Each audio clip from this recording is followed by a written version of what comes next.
옛날 전남 강진 도안면 인근에 한 부부가 살고 있었습니다.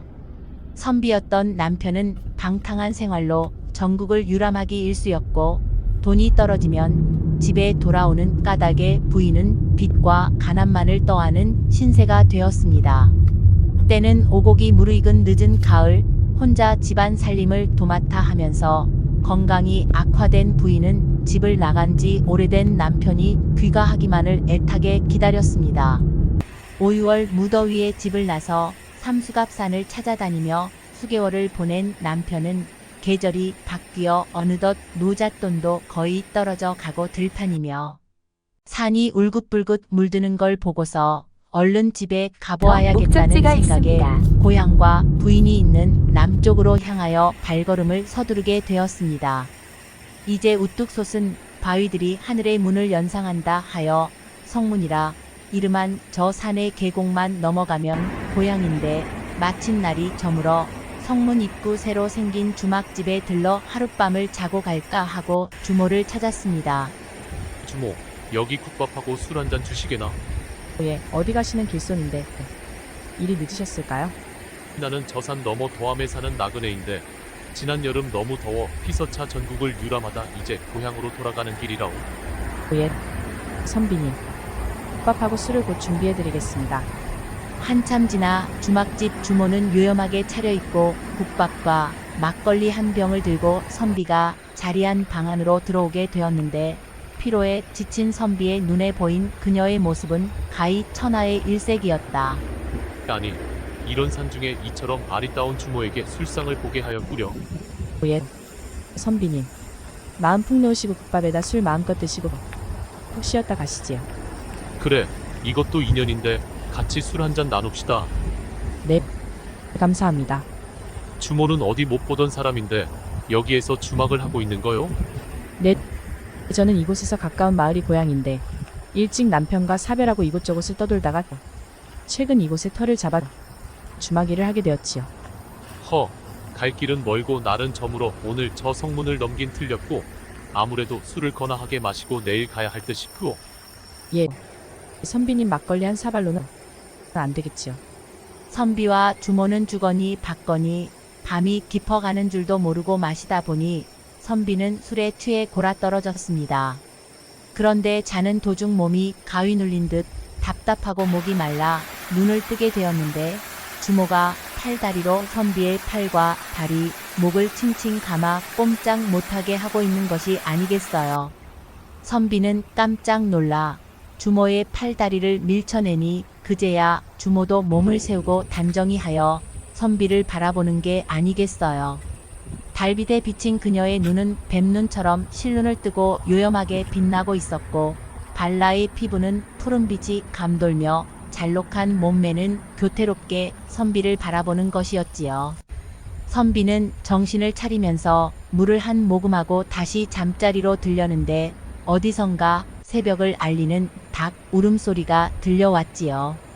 그때 주모도 방문을 열고 뒷간에 갔다 온다며 나서는데 문을 열고 나가는 그 모습은 영락없이 꼬리가 긴 구렁이 마냥 문턱을 슬그머니 넘어가는 것이 아니겠어요.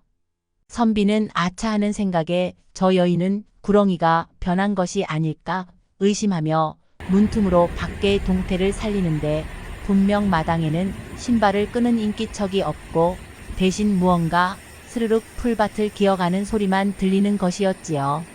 선비는 무서운 생각이 들어 얼른 일어나 의관을 갖춰 입고 주모가 오길 기다리고 있었지요.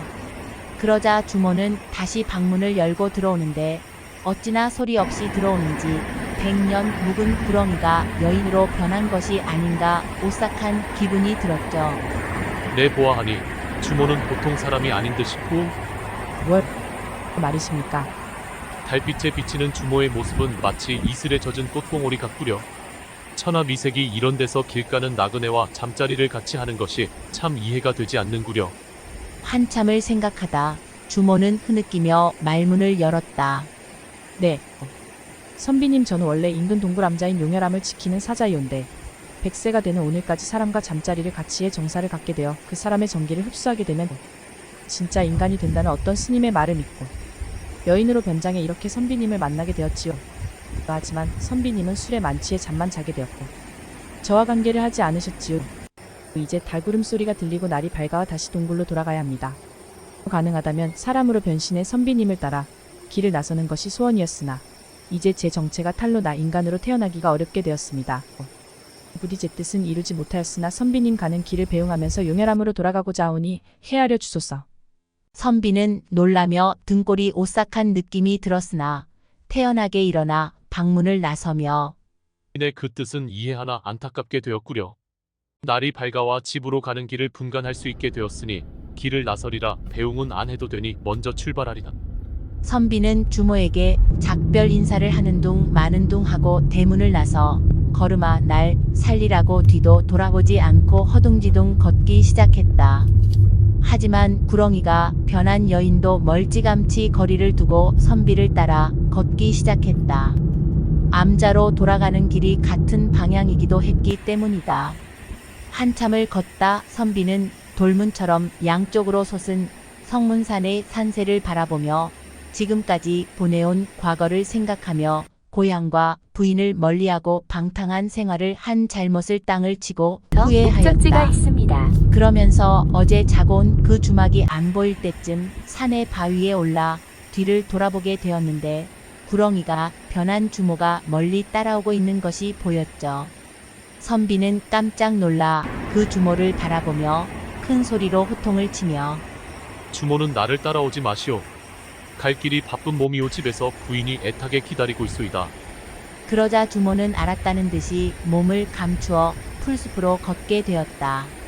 이때 갑자기 먹구름이 드리워진 하늘에서 천둥이 치면서 비바람과 함께 성문산 산신령의 목소리가 들려왔다. 여봐라.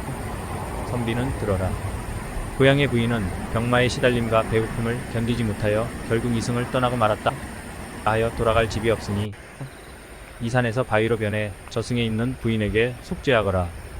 또 본래 구렁이인 여인은 길 가는 나그네를 유혹하여 무모하게 인간 세계의 사람으로 태어나고자 시도하여 실패하였으니 다시 구렁이로 돌아가거라. 말을 마치자 천둥벼락과 함께 탄건을 쓴 선비는 바위로 변하였다. 하여 성문산 계곡을 지난 나그네들은 지금도 우뚝 서 있는 탄건바위를 바라보며 자신이 방탕한 생활은 하고 있지 않은지 한 번씩 올려다본다고 한다.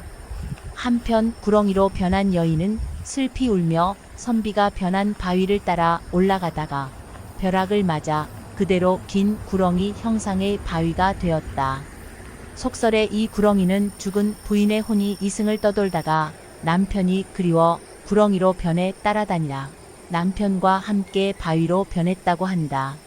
주민들은 탄건바위가 이곳을 지나는 사람들에게 올바른 인생의 길을 가르쳐주기 위해 우뚝 서 있다고도 한다.